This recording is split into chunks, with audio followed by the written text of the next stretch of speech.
Many people find the Gaelic language a confusing one to learn. In part, this is because of the orthography, the way that the language is written. It seems, at first at least, to be far removed from how it's pronounced. This is at least in part due to the fairly radical changes in pronunciation which the Gaelic language underwent between the earliest surviving sources and the modern period.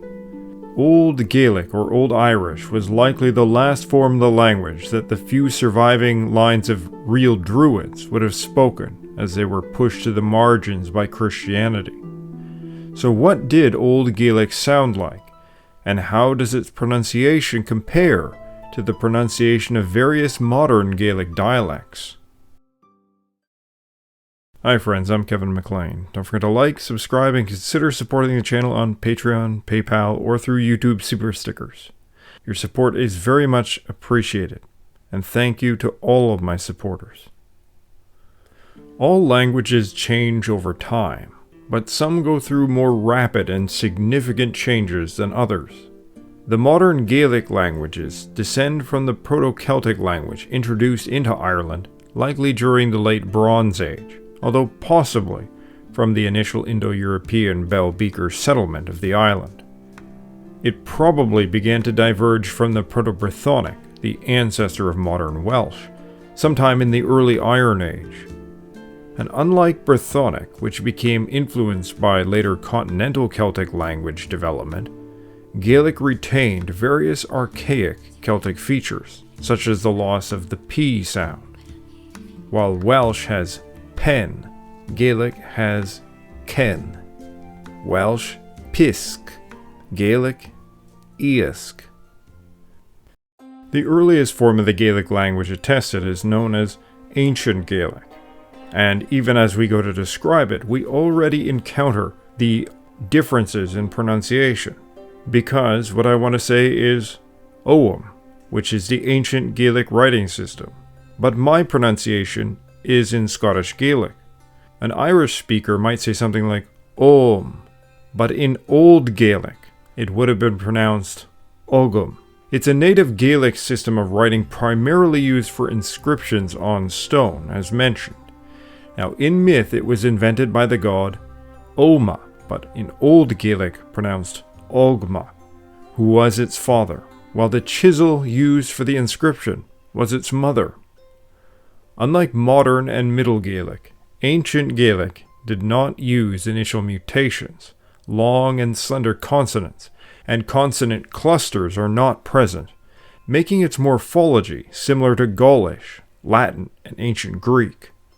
Some examples are Lia lugneadon maki menue, kunalegi avi, kunakanos, corbi koe maki labrit, tovai dona maki droeta. However, by around the 6th century, this form of the language transitioned into Old Gaelic, and the change was relatively dramatic and fast. Some have speculated that the change was due to the introduction of Christianity, with the priestly class replacing the Druids. The Druids were responsible for preserving the archaic forms of the language through rituals and reciting ancient knowledge. When they were replaced by a Latin-educated and oriented Christian elite, the language forms the Druids helped to preserve through their leading role in public education and rituals was disrupted. Unstressed syllables at the end of words and certain vowels began to disappear. The archaic Irish name Lugudecus appears in Old Gaelic as Lugith or Lugdech in the genitive. Lugu refers to the god Lugus in the genitive, and Decus means to honor or worship. So Lugudecus, or later Lugith, means the one who honors, Lugus. But in modern Irish, Lug is pronounced simply Lu. In Scottish Gaelic, it is sometimes pronounced Lug still, but the Old Irish name Lugith is now pronounced Louis, as in Huey, Dewey, and Louie. So far from the original sound, it is unrecognizable. Now, this type of change was universal across the language. However, other changes, especially in terms of consonant slenderization, were far less universal and did not all develop with the transition to Old Irish. The system of writing Gaelic in Latin-based characters is not always intuitive, even in Old Gaelic. In part, this seems to be because it was influenced by the Brythonic or archaic Welsh system. However, there is a lot of evidence hiding right in plain sight regarding how Old and even Middle Irish was pronounced. This pronunciation is in some cases crystallized in English renderings of Gaelic personal names and place names. When English rendered these names from Gaelic into English, they approximated the Gaelic pronunciation at the time and preserved them more or less unchanged since. The region known today as Argyll is discussed in a 13th century English text, written as Aragathel. This is clearly based on the sound of Gaelic at the time. In Old Gaelic, it was spelled Arar Goethel, meaning the borderland of the Gaels. 13th century text also explains how the Irish and Scots are called Gatheli. Thus, at least as late as 1202, when this was written, the letter D in the middle of a word in Old Gaelic and DH in the middle of a Middle Gaelic word was pronounced as an audible TH. However, eventually, the TH sound disappears from Gaelic altogether, so that is how we get the modern sound, Gael. In Proto-Gaelic, the word began as Goidel. It then became Goethel, and finally, Gael. This softening process continued into modern Irish. This occurred at the end of words too, so that Proto-Celtic bulatos becomes Old Irish bolad, became Middle Irish bolath, and then Modern Irish bola. However, in the final softening of the original D, there are differences depending on the dialect. In Scottish Gaelic, if the word ends in DH following a non-slenderizing vowel, it will make a R sound. In Munster Irish, if a DH follows a slenderizing vowel, it makes a R sound. This sound may have developed out of the original softening of the D to a TH, with some cases instead softening to a R sound. So that instead of going from D to Th and then to R, it may have went from D to R initially.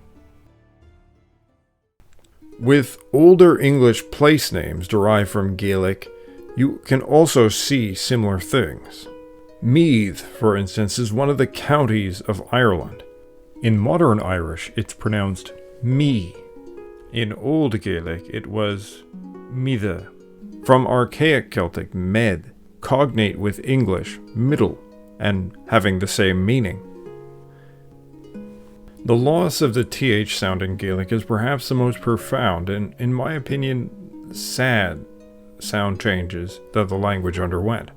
Some examples are Gaelic mach, Old Gaelic math, Proto-Celtic mat, Scottish Gaelic ah, Old Gaelic ath, Proto-Celtic yatus, Scottish Gaelic guth, Old Gaelic guth, Proto-Celtic gutus, Scottish Gaelic bliana, Old Gaelic bliathna, Proto-Celtic bledani, Scottish Gaelic claev, Old Gaelic cladev, Proto-Celtic cladivos, Gaelic she, Old Celtic sheath, Proto-Celtic sidos.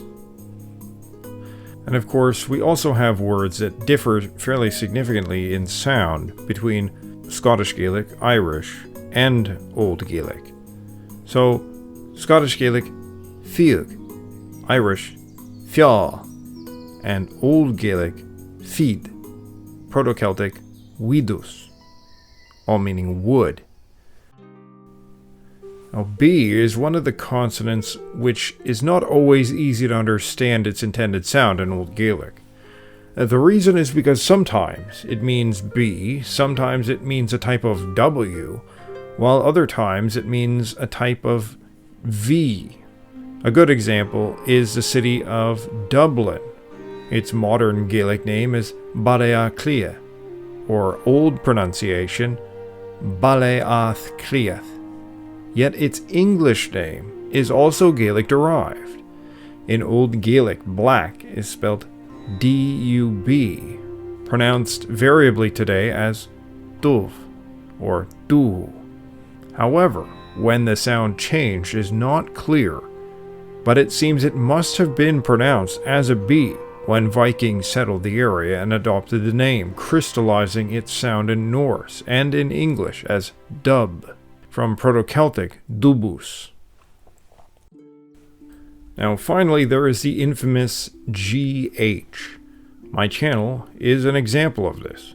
While most modern Irish speakers pronounce the name Lou, I use the older pronunciation of Lug, from Proto-Celtic lugus. This GH in modern Irish and Scottish Gaelic is nearly always silent. Now, some examples are Gaelic Tierna, Old Gaelic Tigerna, Proto-Celtic Tigernos. So we can see that there is a fairly substantial difference between Old Gaelic and Modern Gaelic. Now, Modern Gaelic also has peculiar pronunciations depending on the dialect. For instance, an S sound is sometimes inserted between an R and a D, so instead of saying bard, as you would have in Old Gaelic, they say barsht. Another significant sound change that is perhaps not as noticeable in orthography, but is noticeable when you listen to the language, is the sound of R. In Old Gaelic, a broad R was generally trilled or rolled, r, ruath. Slender R's were generally tapped, so conhovar, aber. In modern Irish, most speakers have eliminated not only trills but also taps, so that the R almost sounds like an English R. In Scottish Gaelic, the R is generally tapped. The broad R will have a harder tap, and the slender R will have a softer tap with more air. Although in some dialects, this slender R is actually turning into a kind of TH sound. So now I will do some readings of various Old Irish poems. Now, the readings will not be perfect. I do not have perfect Old Gaelic pronunciation, and very few, if any, people do. But it's based on several years of study of the topic, as well as various pronunciation guides. But there isn't always agreement over every sound. This is a poem called Storm on the Great Moor. Úrindaðig í móin vor, ferið dertan níðaról. Dordan frisch, tivin gaeth glan, gesith os kaile clither. Fegith uav, ser fo thuath, in moor muath mielach, advaron, rebach ran, rogav lan, línath. Aririn, kith dúv mo thech, no kithfin, ni con iethfadder fri nech, nar ietha Christ a thech frim. Skelem dúv, dordeth down, snigeth gaun, rofath sound, gaithar dúr, ishel grien, gar arith, ruthech rien. Ro ruath rath, ro cleth cruth, ro gav gnath, gugran guth, ro gav ucht, eti ein, aigre rei, e moshkeir. Well, I hope you liked this video, and if you did, please like, share, and subscribe, and consider supporting me on Patreon, PayPal, or through YouTube Super Stickers. Your support is very much appreciated. And as always, stand tall.